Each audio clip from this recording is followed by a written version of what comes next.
stabil ya. Jadi cara mereka berpikir itu tuh masih belum matang, sehingga belum bisa untuk sangat menyaring apa saja yang masuk dari dalam diri Ini mereka. Bunda minta ya, punya kelas 12 ya. Dari pergaulan juga. Mana kelas 15? Biasanya kan ada teman-teman tuh yang kayak oh ya ini baik ini buruk, tapi kan ada juga yang kayak karena buruk itu tuh kadang tuh kayak tren gitu ya gitu kan. Jadi orang-orang ngikut apa jadi tren gitu, nah jadi kayak influencer apa sih gitu, itu yang mereka ikuti pada akhirnya terlibat ke dalam pergaulan bebas gitu. Terus juga mungkin pergaulan bebas itu lebih ke arah karena kurangnya edukasi, apalagi tentang sex education. Biasanya itu sex education itu harus didapatkan dari orang tua terlebih dahulu, baru kayak dari sekolah kita gitu kan, sehingga anak-anak terutama remaja itu nggak salah paham terhadap sex education. Jadi mereka tuh tahunya tentang edukasi, bukan keingintahuan untuk mencoba hal.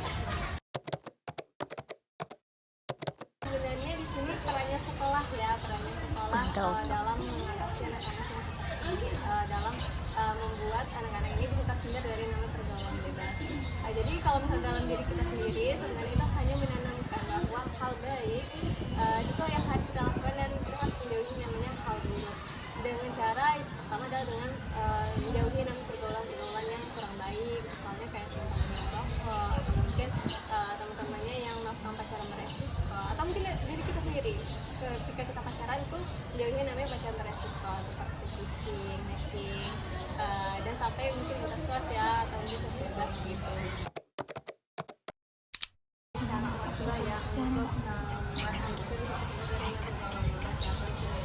pertama adalah yang mengawasi media sosial ya, dan juga didik ya sebenarnya, karena kayak kadang ada permainan-permainan yang kurang baik ya untuk remaja-remaja, tapi karena ikut-ikutan teman-temannya, karena itu juga karena kayak oh ini bisa menghasilkan ini, bisa menghasilkan itu, akhirnya anak-anak kan tertarik ya, apalagi remaja masih lalu mikirnya belum matang, pasti inginnya mendapatkan keuntungan gitu bagi diri dia sendiri, kesenangan bagi diri dia sendiri. Jadi media sosial itu adalah hal utama yang harus diawasi oleh orang tua.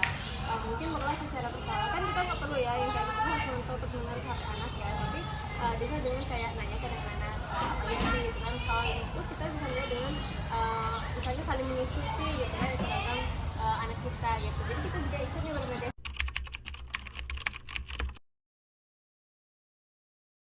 pergaulan bebas ya. Itu biasanya lebih ke arah itu sekolah biasanya kan, atau mungkin pindah sekolah nih, pada akhirnya menghambat seorang remaja, seorang siswa itu untuk menempuh pendidikan. Misalnya kayak pergaulan bebas itu kan apalagi ke cewek, kayak itu dampaknya paling besar ya, bisa menyebabkan kayak menyebabkan hamil gitu kan di luar nikah, hamil di usia muda, sehingga pada akhirnya itu akan menghambat pendidikan dari seorang remaja tersebut. Terus kalau misalnya kehidupan sosial nih, biasanya itu kenakalan remaja itu bakal dijauhi sama teman-temannya. Kenapa? Ya, jadi kalau langkah-langkah dari sekolah ya, terutama mungkin dari SMA Negeri 5 Kota Bengkulu nih, langkah-langkah yang telah dilakukan sekolah itu pertama adalah menyediakan bimbingan konseling.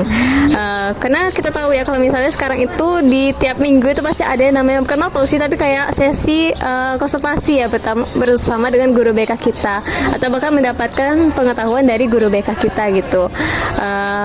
Kayak misalnya tentang kalau pergaulan bebas ya, berarti tentang sex education gitu kan yang diberikan oleh BK. Karena itu juga BK kan juga kayak melanjutkan juga tuh kalau misalnya sex education itu penting sekali gitu kan untuk menjauhi kita dari pergaulan bebas.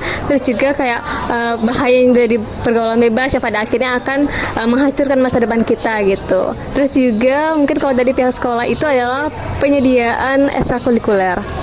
Kenapa? Karena dengan adanya ekstrakurikuler inilah pada akhirnya kita tuh remaja-remaja yang ada di SMA 5 ini, yang ada di sekolah itu tuh bisa lebih fokus ke dalam pengembangan diri kita gitu, sehingga kita tuh akan terhindar dengan hal-hal yang negatif, terutama dalam pergaulan bebas. Lebih fokus ke dalam pengembangan diri. Jadi kalau kita bisa lihat tuh kayak media sosial itu ada dua sisi nggak sih? Ada sisi baik dan sisi buruknya kan? Nah jadi kalau misalnya dalam sisi baiknya kan ada juga nih beberapa konten kreator itu tuh suka buat edukasi tentang seksual gitu kan, sehingga remaja-remaja bisa juga nih belajar dari sana gitu kan. Tapi ada juga nih hal buruknya gitu kan. Kadang tuh ada pemikiran bahwa edukasi seksual tuh masih tabu, sehingga pada akhirnya tuh kayak dibilang kalau itu tuh hal yang buruk gitu kan bagi remaja gitu untuk mendengarkannya.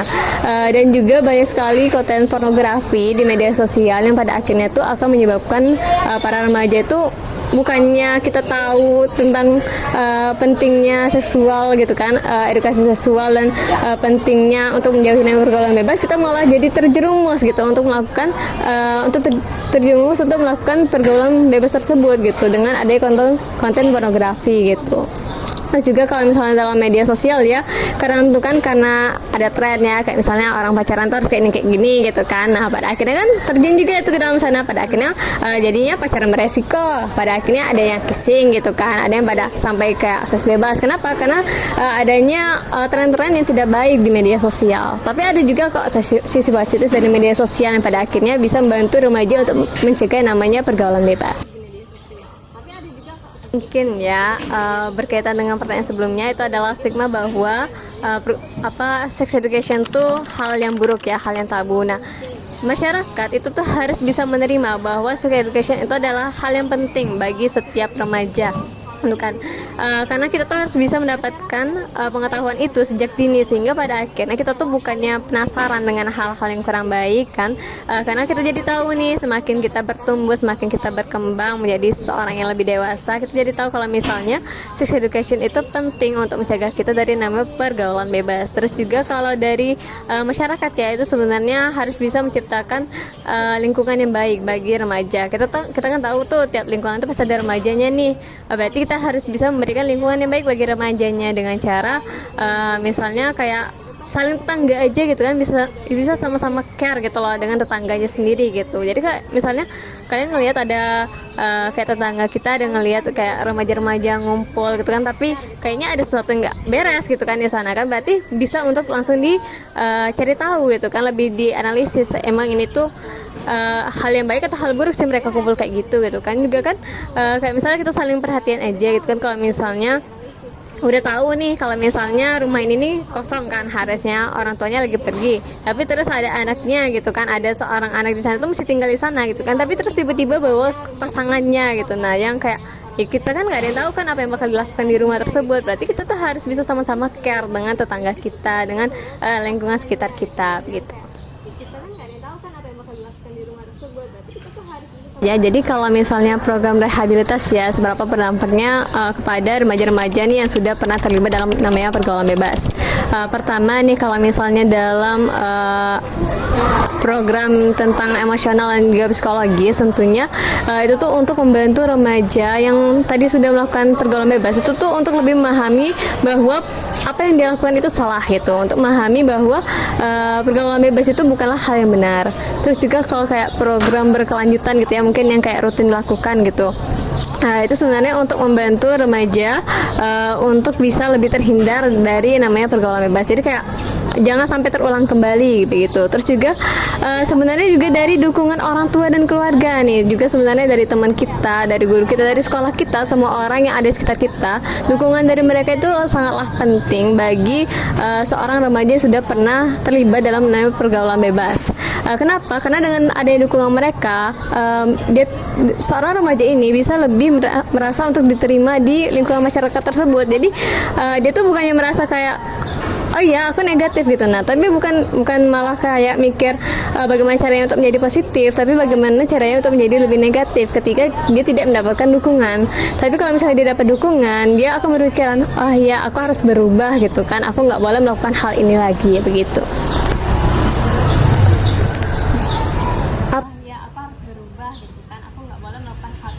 Dampak pergaulan bebas ya, sebenarnya itu ada dari diri kita sendiri, dari orang tua kita, keluarga kita, bahkan ke teman-teman kita. Jadi kalau misalnya bagi diri kita sendiri ya, sebenarnya itu kalau perempuan jelas adalah kehamilan di luar pernikahan, kehamilan di usia yang masih muda. Terus juga sebenarnya bisa yang namanya terdampak dengan penyakit menular seksual yang tentunya itu sangat berbahaya bagi kehidupan kita nantinya gitu kan. Apalagi kalau misalnya HIV/AIDS gitu kan, itu kan belum ketemu ya obatnya apa, yang pada akhirnya itu akan sangat membahayakan bagi kehidupan kita. Terus juga kalau misalnya bagi keluarga nih, biasanya keluarga yang memiliki remaja yang sudah pernah terjun dalam pergaulan bebas itu tuh akan merasa kehilangan kepercayaan diri gitu kan, karena kayak pemikiran masyarakat tuh kan kayak oh anaknya buruk nih gitu kan, berarti orang keluarganya juga tidak baik gitu. Nah, jadi kayak stigma masyarakat itulah yang pada akhirnya memberikan dampak negatif kepada keluarga tersebut. Pada akhirnya kan ini kan dari keluarganya nih menganggap oh iya gitu kan, gara-gara dia nih kita jadi terlihat buruk gitu kan. Nah, kan jadi kayak ke remajanya langsung dia akan kayak memberikan hal-hal yang tidak baik, pada akhirnya mungkin pengusiran dari rumah, mungkin juga kayak isolasi remaja tersebut gitu. Terus juga kalau ke lingkungan sekitar itu biasanya lebih ke teman-teman kita. Biasanya kayak gini ya, kita kan kadang itu nggak tahu ya teman kita tuh emang melakukan pergaulan bebas atau tidak gitu. Nah, kayak kita kan belum yang kayak kenal banget ya dengan teman kita gitu kan, sampai harus tahu dengan segala hal tentang dia. Ketika dia tiba-tiba terdapat berita bahwa dia melakukan pergaulan bebas, kita sebagai temannya itu pasti akan terdapat dampaknya gitu. Nah, kayak kita bilang, oh kamu juga pasti melakukan pergaulan bebas kan soalnya teman kamu kayak gini gitu. Nah, itu kan menjadi hal yang negatif nih bagi temannya gitu kan. Nah, sehingga sebenarnya dari yang namanya pergaulan bebas itu ada hal yang positifnya gitu. Terus juga mungkin kalau dari masyarakat kan ya, lebih ke arah karena peningkatan pernikahan di usia anak, terus juga kehamilan di luar pernikahan, dan mungkin masalah-masalah lainnya, mungkin anak yang lahir nanti pada akhirnya akan menjadi anak yang stunting begitu. Dan mungkin masalah-masalah lainnya mungkin sebenarnya itu sangat benar ya. Kenapa? Karena kayak sebenarnya faktor dari remaja-remaja pada akhirnya kayak nggak mau dengarkan orang tuanya kan, nggak mau dengarkan orang tuanya, dia pergi ke temannya kan belum tentu baik nih kan ya. Pada akhirnya kayak terjun nih ke kenakalan remaja, ke pergaulan bebas untuk dapat kesenangan dia sendiri kan, untuk lari namanya dari orang tuanya tersebut gitu. Karena kayak konflik yang ditimbulkan oleh orang tuanya, mungkin KDRT atau mungkin kayak antara orang tua sama anaknya saja begitu. Nah kan kayak mereka selalu berdebat gitu.